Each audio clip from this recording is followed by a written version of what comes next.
Margie Lee Lighty is behind bars for fatally shooting a man. At around 8:30 p.m. on Sunday the 21st of April, authorities responded to a distress call at a residence at 414 Logan Avenue in Hartsville, South Carolina. When officers arrived, they found a man shot inside the home and attempted life-saving measures before medics arrived. The man was transported to Carolina Pines Hospital where he later died. The victim was identified as 57-year-old Anthony Hudson. Investigators identified Margie as a suspect in the killing, and she was arrested and charged with murder and possession of a weapon during a violent crime. At 1:10 a.m. on the 22nd of April, Margie was booked into the Darlington County Jail with bond denied. The motive in the attack and the relationship between the suspect and the victim is unclear, as the investigation into the matter continues. A 33-year-old woman has been arrested following a domestic incident. At 9:59 a.m. on Sunday the 21st of April, authorities responded to a residence along Manchester Drive in Half Moon, New York, on reports of a disturbance. Police said that 33-year-old Julia Kim is accused of causing physical injury to a person known by her by striking the victim in the head with a frying pan. Julia was arrested and charged with assault in the second degree and fourth degree criminal possession of a weapon. She was later arraigned in the Half Moon Town Court and released on her own recognizance, pending further action in the matter. Officials are investigating a domestic violence shooting that left a teen dead. In the early morning hours of Tuesday the 23rd of April, authorities responded to a home in the 100 block of Woodland Drive in Daleville, Alabama on reports of a person shot. When officers arrived, they entered the premises and found a teenage male deceased with a gunshot wound. The victim was identified as 17-year-old Jacob Wade Smith. Authorities said there had been an argument between family members before it turned violent and gunfire broke out, and Jacob was fatally shot in the neck. It's unclear what the argument was about. Investigators apprehended an individual near the scene on Woodland Drive, but the suspect's identity remains undisclosed to the public. Authorities said they've previously made multiple calls to the home, but nothing that warranted any arrests. The investigation into the matter continues. A 36-year-old woman is behind bars after threatening to kill her mother and sister. On the 22nd of April, Tiffany Ann Garcia, who occasionally resides at her mother's house in San Antonio, Texas, became involved in an argument with her mother after returning home from a barbecue. The argument escalated, and Tiffany pushed her mother. Her sister intervened and tried to calm the situation. However, Tiffany grabbed a knife and threatened both her mother and sister. Tiffany demanded money from her sister, who said it was on the floor.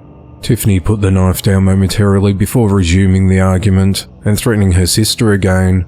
Fearing for her safety, her sister called 911. Tiffany fled the scene on foot before police arrived. She was promptly located and arrested on a charge of aggravated assault with a deadly weapon. She was booked into the Bexar County Jail on a $75,000 bond. The investigation into the matter continues.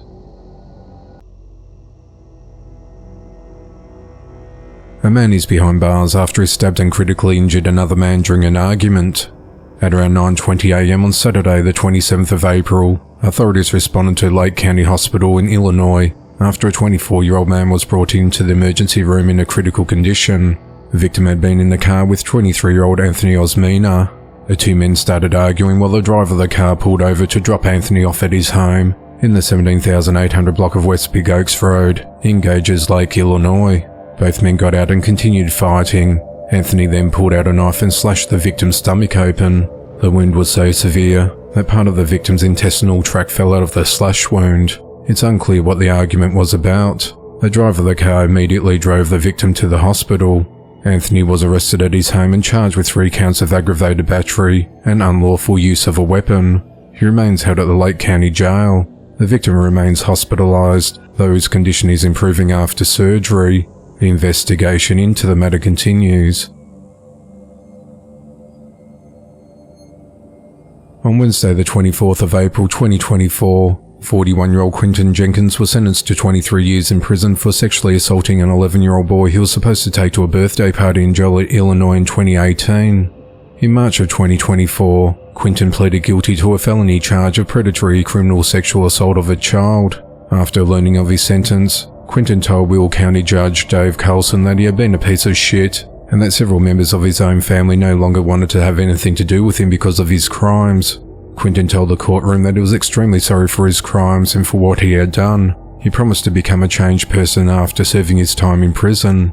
On the afternoon of the 1st of December 2018, the victim's mother was unable to take her 11-year-old son to a birthday party in Jolla, Illinois, and Quentin, whom she knew through her boyfriend, offered to take him for her. Instead of taking him to the party, Quentin drove the boy to his residence in the 300 block of Morris Street, Joliet, where he sexually abused him. At around 6:30 p.m. that night, the boy called his mother and told him that Quentin had molested him, and she then contacted authorities. Later that night, detectives traced Quentin to his home and he was arrested. The boy was transported to Present St. Joseph Medical Center. Will County State's Attorney Jim Glasgow said, "What should have been a fun afternoon at a birthday party turned into a life-altering nightmare for this young boy because of the horrific sexual assault by this serial child predator with a history of taking advantage of young children. This case demonstrates that boys as well as girls are all too often the victims of sexual abuse. Sadly, many times children keep silent about the abuse because they fully don't understand it, are afraid of the abuser, or feel ashamed about something that was in no way their fault. This boy should be commended for his courage in speaking up about the abuse," he said. Quentin will serve 85% of his sentence and has received 1,971 days of credit for time already served. He'll be required to register as a sex offender for the rest of his life, and 3 years to the rest of his life for mandatory supervised release. Quentin has previously served 10 years in prison after being convicted of sexual abuse in 2 cases involving minors in Iowa. A 34-year-old former sheriff's deputy has been convicted of raping an intoxicated driver he arrested last year. On Tuesday the 23rd of April 2024, Michael Martinez pleaded guilty to violating the civil rights of a female arrestee by sexually assaulting her and obstructing justice after trying to destroy recorded footage of the assault. Michael faces a maximum of 10 years in prison and up to 3 years of supervised release. He'll be sentenced at a later date. On the 30th of April 2023, Michael, who was a deputy for the Dona Ana County Sheriff's Office in New Mexico at the time, responded to a vehicle accident and arrested a woman for allegedly driving under the influence and reckless driving. Michael transported the victim to a medical center, and after the victim received medical clearance, he handcuffed her hands behind her back and put her back inside his patrol car where he sexually assaulted her. He then transported her to the Dona Ana Detention Center. Several hours later, he tried to destroy his patrol car's DVR system, which contained a video recording of him raping the victim. Michael was initially arrested on the 20th of September 2023 and charged with deprivation of rights under colour of law and obstruction of justice. If Michael went to trial and was convicted, he would have faced up to life in prison. A homicide investigation is underway after police found the body of a man behind a building. At around 10 p.m. on Saturday the 20th of April, authorities responded to Worcester Road in Framingham, Massachusetts, where they found 30-year-old Anthony Lopez deceased in a trash disposal area behind Hot Table, a restaurant where he worked. He had obvious trauma to his body, and the case has been referred to the Office of the Chief Medical Examiner to determine his exact cause of death. Anthony is survived by his young son. Police have not announced any possible suspects, arrests or a possible motive in the killing, as the investigation into the matter continues. A 45-year-old homeless man is behind bars for fatally stabbing a 66-year-old woman in the throat and stealing her bag. At around 5 a.m. on Monday the 22nd of April, authorities received a report of a stabbing at Universal City Station, near Universal Studios in Los Angeles, California. Investigators said that the suspect, later identified as 45-year-old Elliot Nelden, attacked 66-year-old Myrna Rouse on a train using 2 small kitchen knives to stab the woman in the neck and then grabbed a bag she was holding. When the train stopped, the bloody victim got off the train at the Universal City Station and Elliot fled on foot. Metro security personnel attempted life-saving measures on Myrna before paramedics arrived. She was then transported to Cedars-Sinai Medical Center, where she died from her injuries. Myrna was a mother of 3 and a grandmother of 7, and was taking a train home after an overnight shift as a security guard at Tommy's Burgers in North Hills when she was fatally stabbed. The suspect and the victim reportedly had never met before the incident. Police Detective Megan Aguilar said that this appears to be completely unprovoked from what witnesses have told detectives. There was no altercation prior to this violent attack.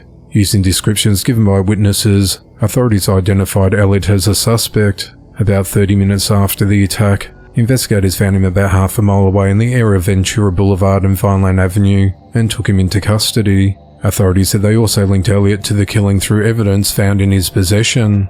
On Wednesday the 24th of April, Elliot was arraigned on murder and robbery charges and remains held at the Los Angeles County Jail on a $2 million bail. This isn't Elliot's first run-in with the law. In June of 2019, Elliot was arrested and charged with attacking a passenger on a metro train in Los Angeles County. He pleaded no contest, spent 5 days in jail and received a 3-year probation term. He was also barred from boarding any trains within the transit system. Just a few weeks later, Elliot appeared before a judge on charges of assault with a deadly weapon and battery, and he was later sentenced to 4 years in state prison after pleading no contest to the charges. He was given 179 days of credit for time served and was discharged from parole in March of 2023. An elderly man is dead and his wife critically injured after they were involved in an argument with a gardener. At around 9:20 a.m. on Thursday the 25th of April, authorities responded to a home along Bramston Court and Burpengary East in Queensland, Australia to complete a welfare check. When officers arrived, they found 74-year-old Nicholas Reeves and his wife 71-year-old Suzanne Reeves with significant trauma to the head. Douglas Hutchings, a neighbour across the road, who raced to help the elderly couple, saw a pickaxe on the ground, and investigators told him not to go near it. Nicholas was pronounced dead at the scene, while Suzanne was rushed to the Royal Brisbane and Women's Hospital with life-threatening injuries. Authorities said that the suspect in the attack, 26-year-old Frederick Sayers, had been hired by a neighbour to do gardening work on both properties. He was on scene uninjured when police arrived and was taken into custody. Detective Inspector David Harbinson said a dispute of some type has broken out in an altercation, and unfortunately the victims have been severely injured, one fatally. Police are still investigating if an implement or weapons were used in the incident. We don't have all the facts yet. I'll stress this is not a domestic and family violence related incident. We don't believe the 26-year-old male was previously known to the victims. We believe he just attended today to do some form of gardening duties. A crime scene was declared at both properties, and police seized multiple tools. Frederick's been charged with murder and attempted murder. On Friday the 26th of April, he appeared at the Pine Rivers Magistrates Court where he was denied bail due to the nature of the charges. The investigation into the matter continues. A 25-year-old man is behind bars after attacking a female teenage McDonald's worker, leaving her with significant injuries. On the 7th of April, Johnny Ricks dragged 15-year-old Aria Lynch by her hair across the restaurant's parking lot along Parker Road in Florissant, Missouri, slamming her head into the concrete, stomping on her head and punching her in the face. Authorities said that Johnny entered the restaurant with a group while Aria was working behind the counter. He became agitated and destroyed a self-service screen by throwing a tray at it. When other staff walked him outside, he became enraged and pulled Aria to the ground, stomping on her head twice. The argument began when Johnny and the group became hostile while trying to use the drive-thru. Aria said it was getting loud and they'd been obnoxious in the drive-thru, so he said if you want to get your order taken, step inside. The group then entered the restaurant, menacing staff, throwing items and spitting on at least 4 employees. The attack left Aria with a concussion, fractured skull, lacerations, a broken nose and frontal lobe damage. She was treated and released from hospital after undergoing surgery. Johnny was arrested and charged with assault and property damage. He remains held at the St. Louis Justice Center on a $150,000 cash-only bond. The investigation into the matter continues. An elderly woman is behind bars after she robbed a bank. On Friday the 19th of April, 74-year-old Ann May walked into the All Group Financial Credit Union on Creekside Drive in Hamilton, Ohio with a gun and demanded money from employees. Ann left the scene in a 2014 Hyundai Elantra and was later found at a home a few miles away on Parrish Avenue in Hamilton. Ann admitted to robbing the bank as officers took her into custody. Authorities said that Ann did not have a prior criminal history. She was booked into the Butler County Jail on charges of aggravated robbery with a firearm and tampering with evidence. The investigation into the matter continues. The parents of 5-week-old twin girls who were beaten to death last year have been arrested. 21-year-old Angelina Belinda Cauldron and 21-year-old Fernanda Vega both faced 2 charges of injury to a child's serious bodily injury. At 11:08 a.m. on the 4th of October 2023, authorities responded to a home at 2107 Linden Creek Lane in Houston, Texas, after receiving a call regarding 2 infants who were found unresponsive. Fernando told dispatch that he found them in the crib motionless and not breathing. While on the phone, he was given instructions on how to perform CPR, but he was unsuccessful. Medics and police arrived, but were also unable to revive the infants. Police said that they found the deceased infants lying on a sofa with discolored skin and multiple bruises. During an interview with police, Fernando said that the twins were fussy throughout the night, and he put them in the bassinet where they had fallen asleep. Angelina said that she saw the babies that morning, but didn't wake them up because she was on her way to work. Fernando told investigators that he left the girls sleeping in their grandmother's care at their home at 10:30 a.m. while he took Angelina to work, only to find the babies unresponsive when he got back home. He then called Angelina stating that the kids weren't waking up and they're not doing nothing before calling 911. An autopsy determined that the children died from blunt force trauma. Their children had multiple fractures throughout their bodies and head. Both had suffered brain injuries and were also dehydrated and malnourished. Doctors determined that the injuries were likely caused from 3 separate incidents due to a mix of new and old injuries, possibly being weeks old. Authorities said that the twins, who were born prematurely, hadn't received checkups since being released from the hospital. Angelina told police that the twins had been sick, but they did not seek medical care. On Friday the 19th of April, Angelina and Fernando were identified as the suspects in the twins' deaths and were arrested without incident. They remain held at the Harris County Jail on $750,000 bonds. The investigation into the matter continues. Authorities are investigating a murder-suicide which left multiple people dead and another injured. At around 12:20 a.m. on Saturday the 20th of April, authorities responded to 249 Miami Avenue in Weirton, West Virginia in reference to a shooting inside a home. Upon entering the premises, police discovered 25-year-old Jordan Bettino and 26-year-old Zoe Antonio deceased inside with gunshot wounds. A third female victim, 30-year-old Desiree McDiffert, was found alive suffering from gunshot wounds and was transported to a local hospital where she remains in a stable condition. A suspect of the shootings, 33-year-old Brennan Bailey, was also found deceased inside the home with a self-inflicted gunshot wound. Authorities said that there were 4 juveniles inside the house at the time who were safe and unharmed. The motive in the attack and the relationship between the suspect and the victims is unclear, as the investigation into the matter continues. Authorities are investigating an apparent murder-suicide involving 2 juveniles. At 8:47 p.m. on Saturday the 20th of April, authorities responded to a residence at 2685 Grove Park Avenue North in St. Petersburg, Florida, after receiving a 911 call reporting a male and female had been shot. When deputies arrived at the scene, they entered the premises and found 14-year-old Sayuri Jade Ruiz deceased with a gunshot wound to her head. They also located 17-year-old Hector Pfeiffer with a self-inflicted gunshot wound to his head. Hector was transported to a local hospital, where he was pronounced dead at 10:16 p.m. Throughout the course of the investigation, detectives learnt that the homeowner, 26-year-old Derek Pabuta, was out of town, and Hector was temporarily staying at his home to watch his dog. At around 4 a.m. that morning, Hector invited Sayuri and another female to the house to hang out, both of whom he met on a social media app about a month ago. Hector's friend, 18-year-old Alex Spaziano, also arrived at the residence and they consumed alcohol, marijuana and cocaine throughout the day. At some point, Hector began brandishing a gun that belonged to the homeowner, and all 14 started playing with the gun and took photos with it. Authorities said a verbal altercation ensued regarding a consensual sexual encounter Hector had, and he became upset. Detectives said that Sayuri was speaking to the other girl about the argument when Hector approached Sayuri and pointed a gun at her head and shot her. He then shot himself in the head. The 2 other teens watched the scene unfold before running out of the home. Officials said that Hector lived in Seminole, about a 7-mile drive from the crime scene, and Sayuri was from North Port Richey, about a 30-mile drive away.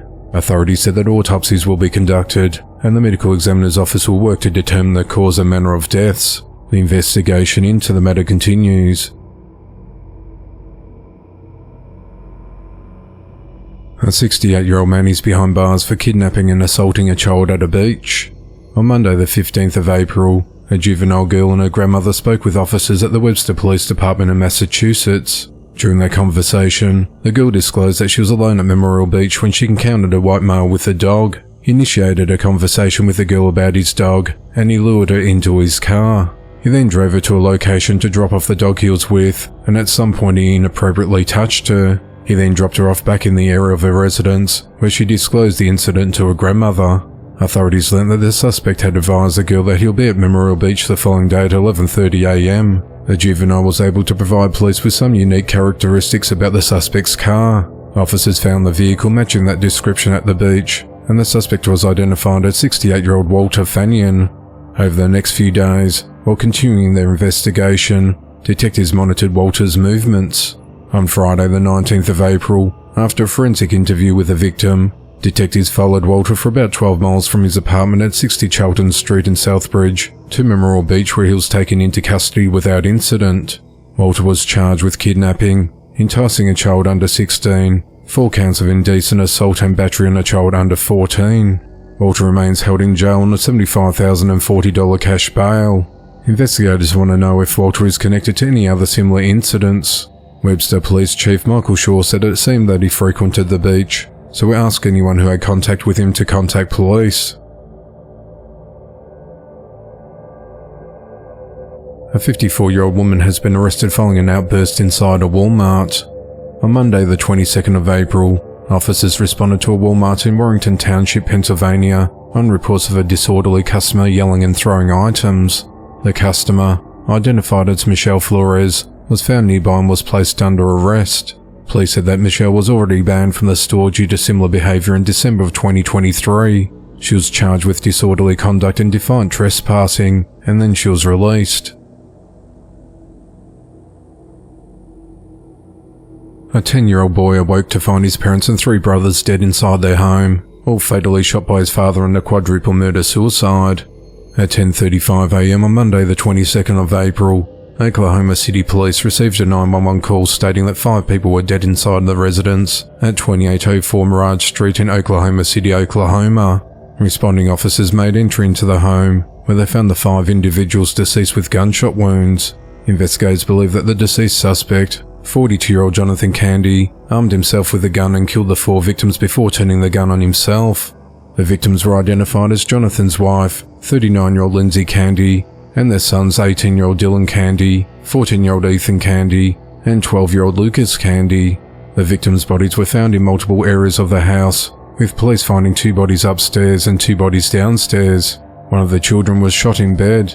A 4th child in the residence was unharmed and was released to family members at the scene. Oklahoma City Police Sergeant Gary Knight said that the shooting began after an argument between the parents late Sunday night or early Monday morning. At some point, Jonathan armed himself with a gun and shot his wife multiple times, killing her. At that point, he systematically went through the home shooting and killing the children. Sergeant Knight said that the 10-year-old boy told investigators that he slept through the sound of the gunfire and there's no reason to doubt him. He called 911 and said he just woke up and found the bodies. The door to his room was closed, and there's a box fan running, and that would muffle the sound. There's no indication he didn't sleep through it, he said.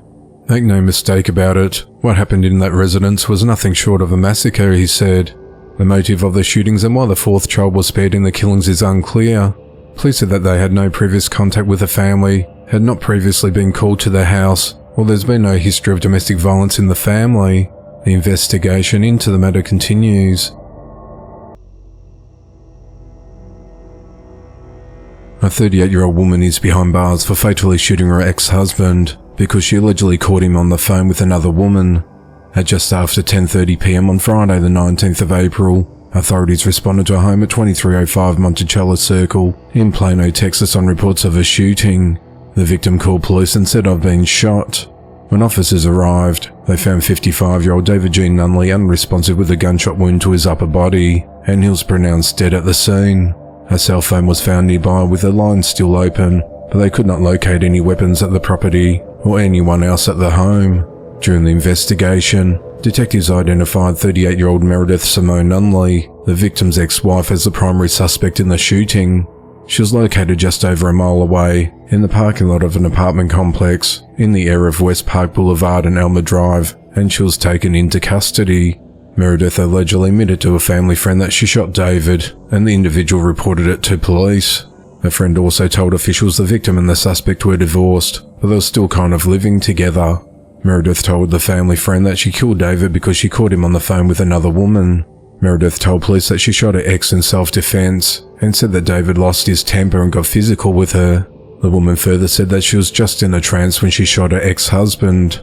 Meredith told police that she shot David after she learnt that he was talking to an illegal woman and then asked how he was doing. Police recovered the gun believed to be used in the shooting on the passenger seat of Meredith's vehicle. Meredith and David were divorced in October of 2022 and share custody of their 3 children, who were not home at the time of the incident. In April of 2022, David filed a protective order against Meredith, stating that he was extremely concerned for his safety as well as his children's safety. He detailed Meredith's past mental health issues and said that she had previously pointed a gun at him and threatened to kill him and herself, bit him, hit him, and damaged his car. David is survived by his 5 children, 2 of whom are adults. Meredith is charged with murder and remains held at the Collin County Jail on a $500,000 bond. The investigation into the matter continues. 41-year-old Jeffrey Scanlon and 46-year-old Misty Scanlon face abuse charges after their 11-year-old autistic son was found contained in a makeshift jail cell. At around 10:15 a.m. on Tuesday the 23rd of April, authorities responded to a residence in the 2000 block of Silverton Drive in Henderson, Nevada on reports of a truancy issue involving a student. A school officer had arrived at the home after the child had been missing from school and could hear a child screaming and a gate rattling inside. The school officer requested backup help from the police. When police arrived at the premises to conduct a welfare check of the student, it took Jeffrey 40 minutes to open the door. He told police his children had been absent from school because they were sick. Once inside, officers found the 11-year-old boy in a large enclosure with metal bars and locked doors, similar to a jail cell. The boy was only wearing a diaper and had feces smeared throughout the enclosure. Jeffrey told police that the child was diagnosed with severe autism spectrum disorder and said that the cage was used to control his outbursts. 3 other children were in the residence, and while police were there, Jeffrey's wife Misty arrived home from work. Officers said the house was in extreme disarray and smelled of feces. While searching the home, police found 2 bedrooms with little or no furniture with feces on the walls, ceilings and floors. Both bedrooms had exterior locks with no way to open them from inside.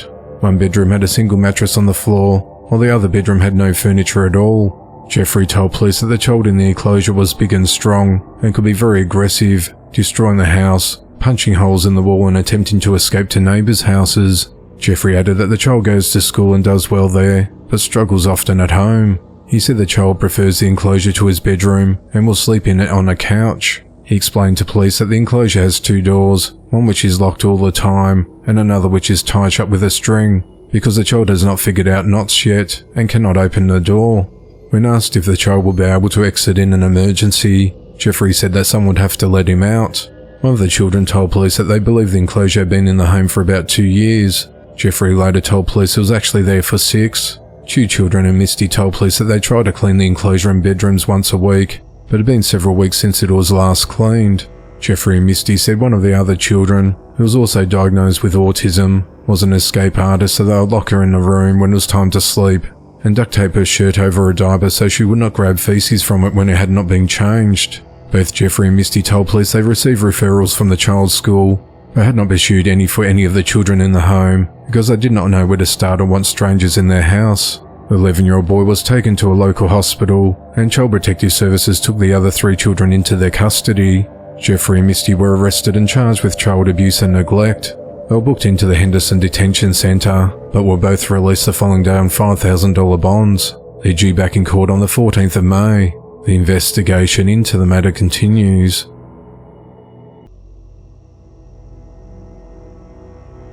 A man has been arrested after making multiple trips through a Starbucks drive-thru while completely nude.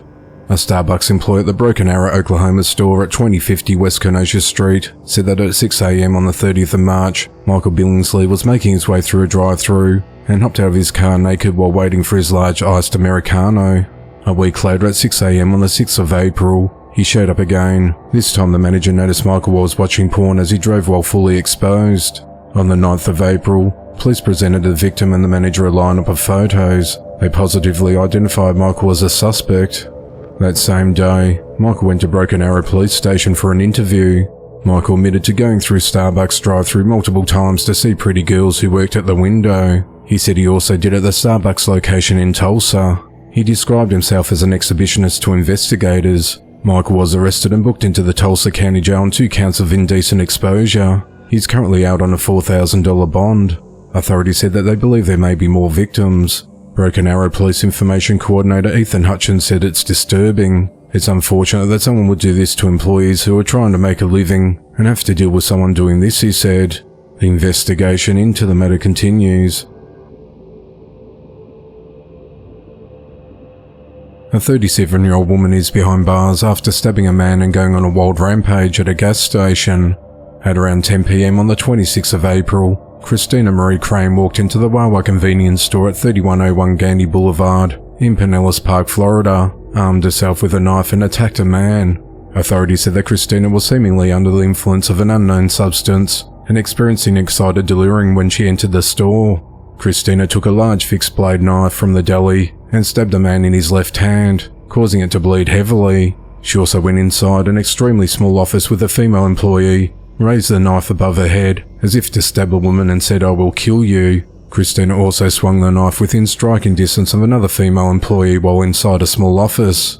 Christina then smashed computer monitors in the office, causing more than $1,000 in damage. Christina was arrested and charged with attempted murder, criminal mischief, aggravated assault and aggravated battery with a deadly weapon. She remains held at the Pinellas County Jail on a $230,000 bond. This isn't Christina's first run-in with the law. Christina was previously booked into the Pinellas County Jail on the 29th of November 2023 on charges of grand theft of a motor vehicle, battery of a law enforcement officer, driving while license suspended or revoked, and trespass on school grounds. After spending just over 4 months behind bars, she was released on the 18th of April 2024. 27-year-old Denilson Ellickson and 24-year-old Angel Williams are behind bars in connection to the death of their 4-month-old baby. On Tuesday the 23rd of April, authorities responded to a home along the 1400 block of Lewis Avenue in Gulfport, Mississippi after receiving a call about an unresponsive infant. Before police arrived at the residence, they learned that the baby had been taken to a local hospital and was pronounced dead. Following an autopsy, it was determined that the child died from blunt force trauma to the body and asphyxiation. On Friday the 26th of April, Denilson made multiple admissions to detectives during an interview, revealing his involvement in handling the infant, which led to the child becoming unresponsive.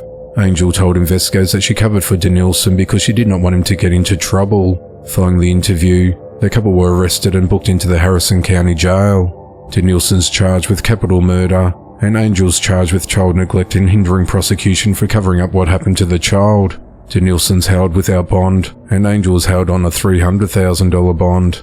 If convicted, Denilson faces up to life in prison or death.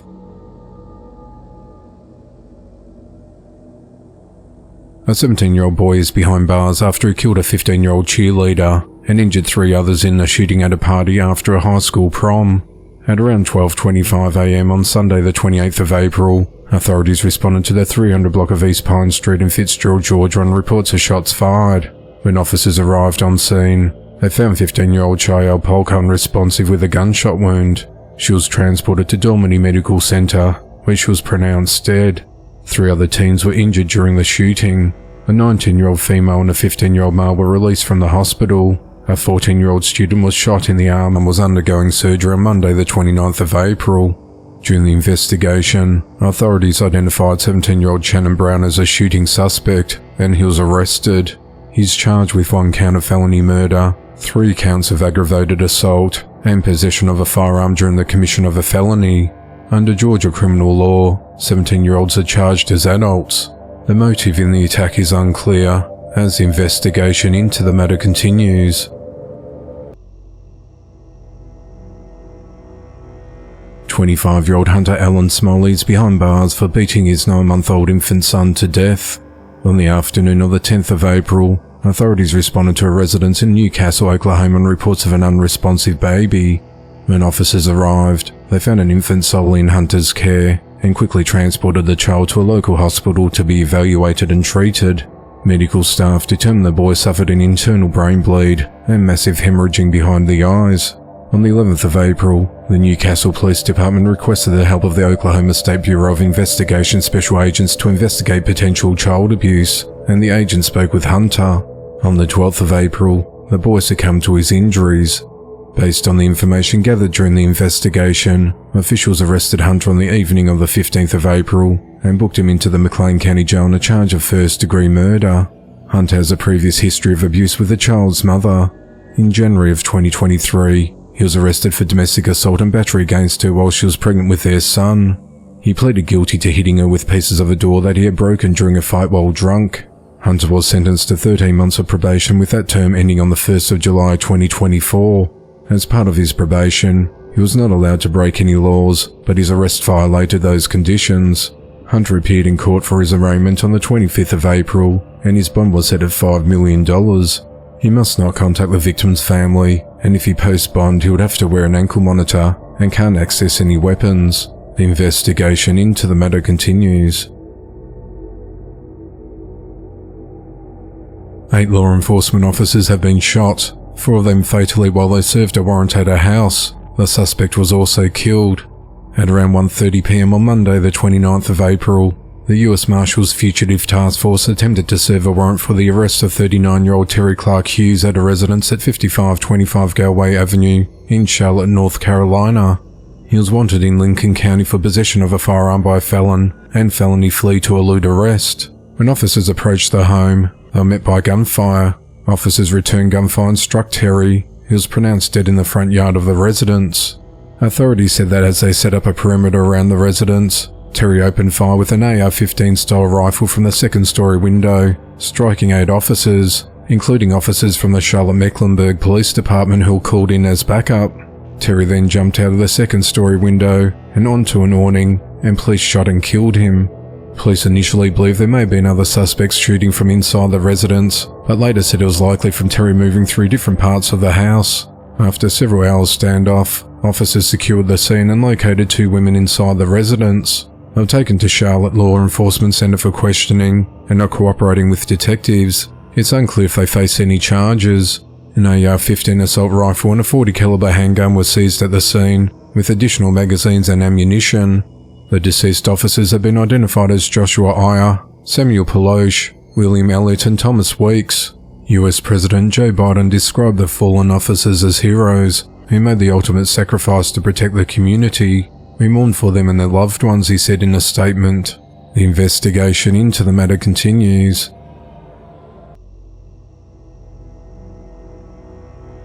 A 50-year-old man is behind bars after trying to kidnap 2 girls that were on their way to school. At around 9:20 a.m. on Wednesday the 24th of April, authorities responded to the area of Cactus Avenue and Paris Boulevard in Moreno Valley, California, in reference to an attempted abduction. 2 juvenile females said that an unknown man, later identified as 50-year-old Rene Ramirez, drove alongside them in his vehicle while they were walking to school. Rene then tried to pull one of the girls into his car, but she managed to break free from his hold. Once at school, the girls notified school administrators who contacted 911. Investigators spoke to the children and obtained a suspect and vehicle description. At around 10:45 a.m., investigators found the suspect in his vehicle less than a mile away from the initial crime scene, in the area of Mr. and Searson Drives, just meters away from the Ramona Elementary School. He was arrested and charged with attempted kidnapping and annoying and molesting children. He remains held at the Riverside County Jail on a $1 million bond. The investigation into the matter continues. A man is behind bars on multiple charges after sexually abusing at least 2 children over a period of almost 2 years in Limestone County, Alabama. On Thursday, the 25th of April, 33-year-old Homer Keith Hovis was arrested and charged with first-degree rape, 2 counts of sexual abuse of a child less than 12, and 2 counts of first-degree sodomy.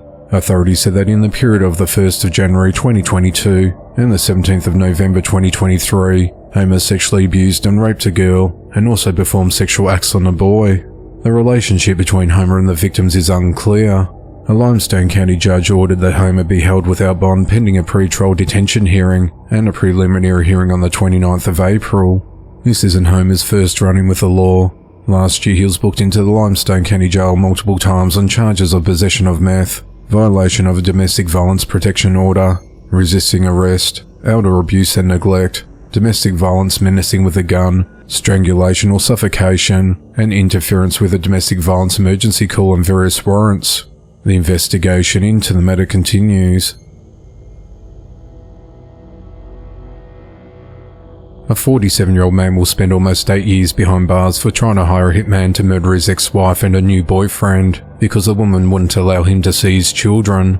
On Friday, the 26th of April 2024, Mohammed Chowdhury of Dorchester, Massachusetts was sentenced to 92 months in prison, followed by 3 years of supervised release for 2 counts of interstate commerce facilities in the commission of murder for hire.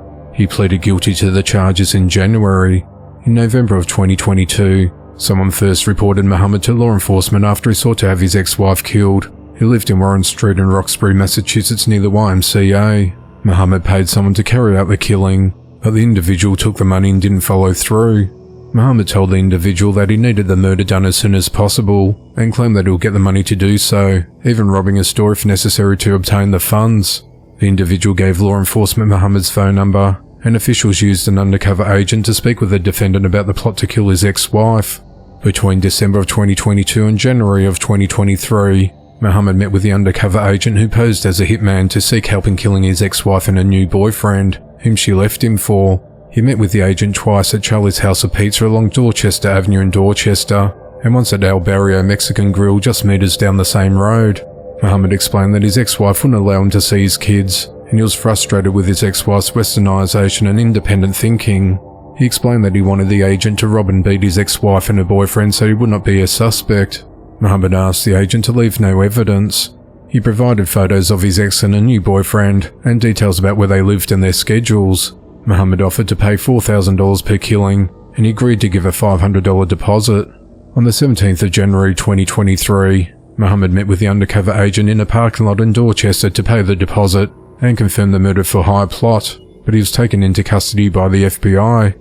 Acting United States Attorney Joshua Levy said, Mr. Chowdhury's disturbing conduct, in combination with his misogyny and dehumanization expressed in trying to carry out this plot, speaks volumes about just how dangerous he is. The case represents the most extreme form of domestic violence, and we will use all tools at our disposal to protect women in abusive relationships.